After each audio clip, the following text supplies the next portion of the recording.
Hello everyone, welcome to my channel Chem Insider. In today's video, we'll be discussing about boranes concept. In the previous video, we learnt about the different types of boranes which you can observe undergoing certain reagent process. Now, let us discuss about how these boranes will be reacting with alkenes, and if possible, we'll also understand about the concept of reactivity of alkenes with different types of boranes. First, let us start with the reactivity of boranes towards substituted alkenes. As we have said earlier in the classes, that boranes are usually reacting with the alkene compounds in order to form a hydroboration process. This hydroboration process involves in the hydration of alkenes, which is in the type of anti-Markovnikov rules formula. The OH group will be present usually in the terminal position. So, what if the substituted alkenes are to be considered for hydroboration? What we can observe is, if substituted alkenes are present, there arises two conditions. One which is having a less hindered site and one which is having a high hindered site. Let us take an example of a compound containing two carbon-carbon double bonds like this. So if you observe carefully, when we treat an organoborane, let us say B2H6, in the presence of H2O2 under basic condition. So here we have two sites. One is a less hindered carbon-carbon double bond and the other one is a more hindered carbon-carbon double bond. This carbon-carbon double bond is the less hindered carbon-carbon double bond and this is a highly hindered or more hindered site. So what is hindrance? Hindrance is nothing but more clouding presence or more group of atoms attached to a carbon involved in a carbon-carbon double bond. Now here, out of the high or the more hindered site or the less hindered site, substituted alkenes when treated with boranes, what we observe is boranes usually undergo hydroboration process with alkenes only if the compounds are less hindered. So therefore, out of these two, let us say this is one first double bond and this is a second double bond. Out of these two double bond, the hydroboration takes place at the first bond. So the compound obtained will be like this. And the other double bond will stay as it is. So now this is the type of process which we observe in case of boranes when treated with alkenes, which may contain a substitution. Now how do we carry out hydrolysis on the high hindered site? Let us say if you have to prepare a compound where this OH group should be present at this position. What if you have to prepare a compound where this OH group must be present and should be present over the second double bond? Then in that point of cases, what we have to do is we need to consider halogenated boranes. So what are these halogenated boranes? Halogenated boranes are nothing but we are treating one of the hydrogen replaced by bromine, any halogen atom. Like for example, say Br2, BH along with dimethyl sulfur. So in this type of molecules are called halogenated boranes. When these halogenated boranes are treated with highly hindered alkene compounds, let us take the previous example itself. If you take the same compound which we have used in the first condition and we treat that with halogenated borane in presence of hydrogen peroxide under basic condition, we observe the substitution or the hydroboration process taking place at this position of the bond. Okay, so this will be the product if you treat halogenated boranes with unsaturated alkene compounds. If you are having both less and high hindered site, then if you have to prepare a compound with the OH group at the less hindered site, then you can directly use the organoboranes. But if you have to prepare alcohol groups present at the high hindered site, then you can use a halogenated borane. Now, what if you have a terminal alkene? So Whenever you have a terminal alkene, what we observe is terminal alkenes are much more reactive towards the hydroboration process when compared to non-terminal alkenes. That is the point which you have to remember. Like for example, let us say we have a compound of this type of double bond and a compound of this type of double bond. So out of these two compounds, the terminal compound of alkene will be more reactive, because the reason it becomes more reactive is whenever you consider for the mechanism of hydroboration process, we observe boron being bonding with the alkene carbon, and later we'll observe an anisotropic migration. If anisotropic migration is considered for a non-terminal boron, let us say we have a boron atom attached over here, and similarly groups, let us say R, or which is nothing but the same group, is present attached over here, and this is carrying a OOH. We have understood the migration concept, right? If you have not watched my first video of hydroboration process of organoboration hydration chapter, go watch through that, because I have explained the mechanism of hydroboration. So in that particular step, we observed that when the boron carries a negative charge, when the boron atom carries a negative charge, we observe anisotropic migration. That means the carbon boron bond present over here will be shifting to the oxygen, right? Therefore, what we observe is if the compound is non-terminal when it is attached to the boron atom, the shifting will be more complicated because of the steric hindrance. As a result, terminal alkenes are much more easier for the anisotropic migration when compared to non-terminal alkenes. Okay, so that is the third important point of reactivity. Terminal alkenes are much more reactive when compared to non-terminal alkenes.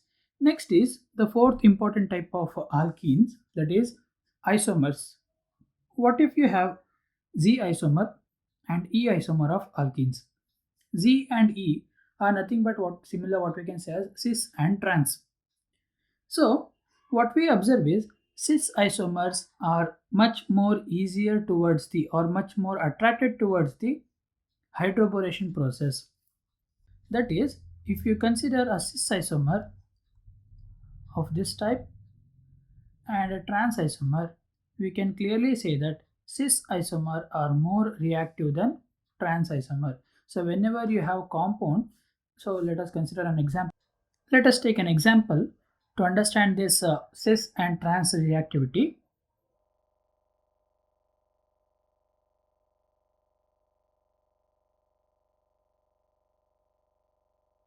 When you treat this compound containing both cis and trans isomer with organoborane 9BBN, okay, in presence of H2O2 under basic condition, the compound will be forming hydroboration process at this position rather than the trans carbon-carbon double bond.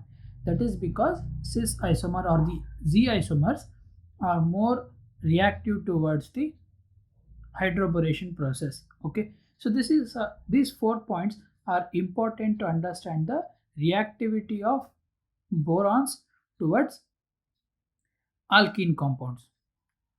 Next, we'll discuss about reactivity of alkenes towards different types of boranes. Now, as we have understood in the previous class, there are different types of boranes, and in each of those boranes, we easily can see different type of structure of compounds present in it.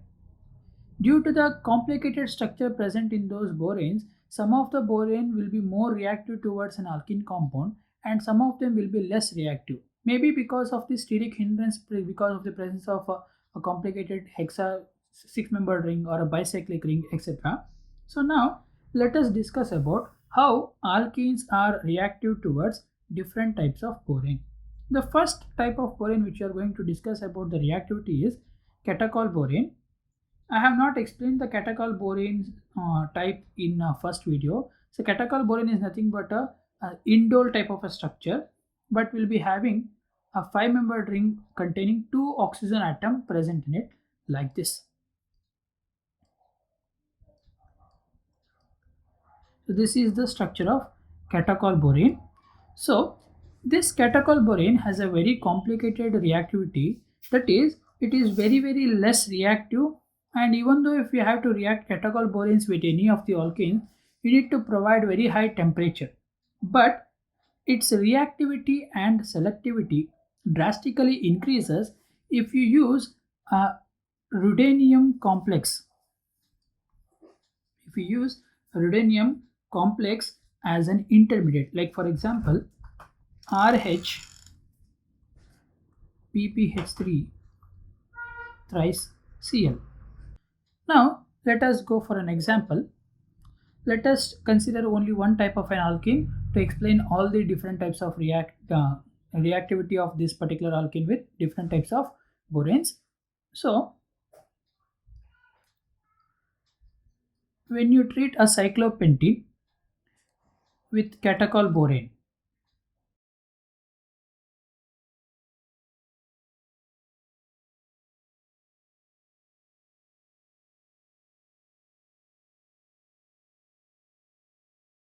in presence of RH PPH3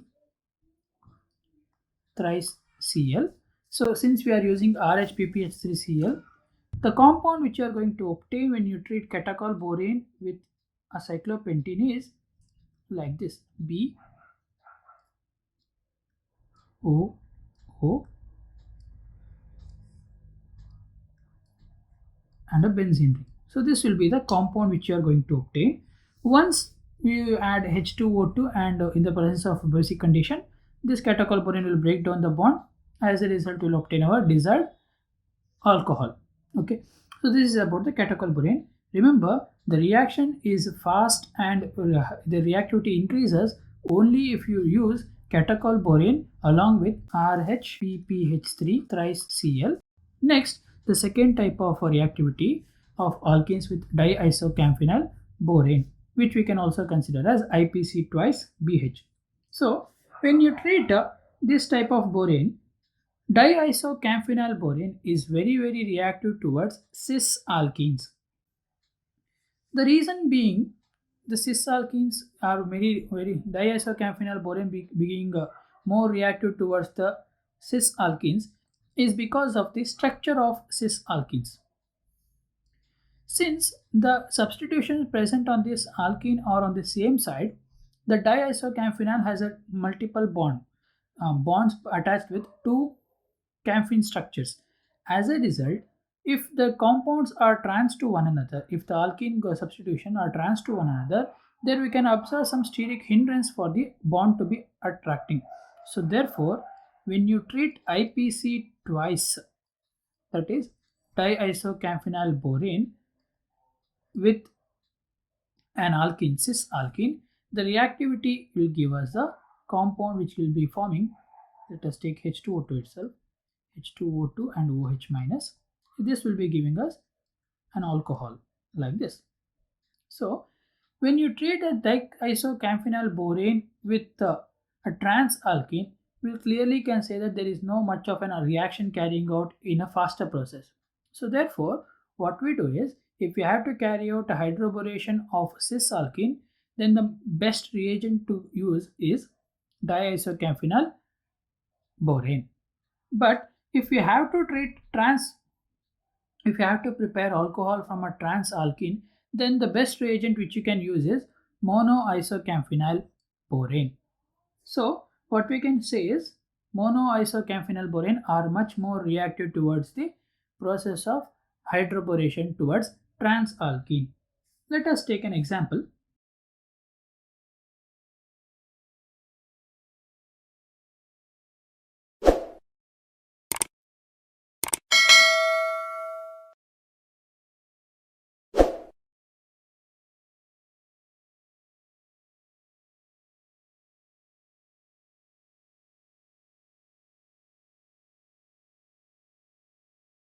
So the product obtained over here is, if you observe, we have a substitution, right? So in the earlier topic itself, I said if the substitution is more, there will be a less attack of hydroboration. But since we are taking a compound which contains only one carbon-carbon double bond, if there was another double bond present in the same compound with a less steric hindrance, then we could easily said that the organoborane will be reacting with that particular alkene. Now here taking alkene, that is only one carbon atom present in that given compound, and carbon-carbon double bond is attached with a substitution. So there is no way there is other reaction to be carrying out. So the carbon-carbon double bond, which is the only carbon-carbon double bond present, will be reacting in the species. So therefore, the compound will be giving us an alcohol. But now you will be having a confusion. Where will be the OH group attached to? Will it be at this carbon or will it be at this carbon? So the carbon-carbon bond, once it is broken down, will be obtaining a 4-member transition state, right? So that 4-member transition state is only attached in such a way that the borane is attached to a more electrophilic carbon atom. As a result, the OH group will be present at this position. Since there is already a substitution present in a carbon-carbon double bond, the group which is already present will be in a wedge bond, and the newly added OH group will form a dash bond similar to the hydrogen attached. Okay, so this is the structure of the compound when you use monoisocamphenyl compound with a transborane. Next, a thiaxyl borane. When you use a thiaxyl borane, what we observe is a thiaxyl borane reacts with compounds if it contains multiple double bonds in terminal position. That is, thiaxyl borane is more reactive towards compounds containing double bonds at the terminal position. Let us say, if you consider for an example of 1,5 hexadiene. If you consider for an example of 1,5 hexadiene, this 1,5 hexadiene will react with thiaxyl borane and leads to the formation of a 7-membered ring, where one of the carbon position will be overtaken by the boron atom. So this will be the bond forming. Now, once this bond has been formed, when you treat H2O2 and if you have carbon monoxide being treated with this under heating condition, when you treat carbon monoxide on slightly particular temperature, what we observe is we can involve a carbon oxygen carbonyl group. We can infuse a carbon oxygen double bond into the cyclic ring structure, such as like this.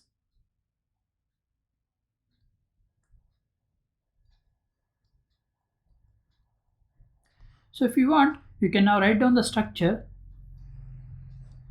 like a 7-membered ring which has a exocarbon oxygen double bond. So thiaxyl borane can be a reagent which can be used for the preparation of increasing a carbon atom in a given alkene double bonded compound and forming a carbon oxygen double bond structure. Okay, so this is the different types of reactivity of boranes towards alkene and alkenes toward boranes. Okay, in the next video we'll discuss about some examples, and once you solve that examples you'll get the better idea of reactivity of alkenes with boranes and boranes with alkenes. So if you have understood this video, please subscribe to my channel and share this video among your friends. If you have any doubt, please do comment down below. Thank you for watching.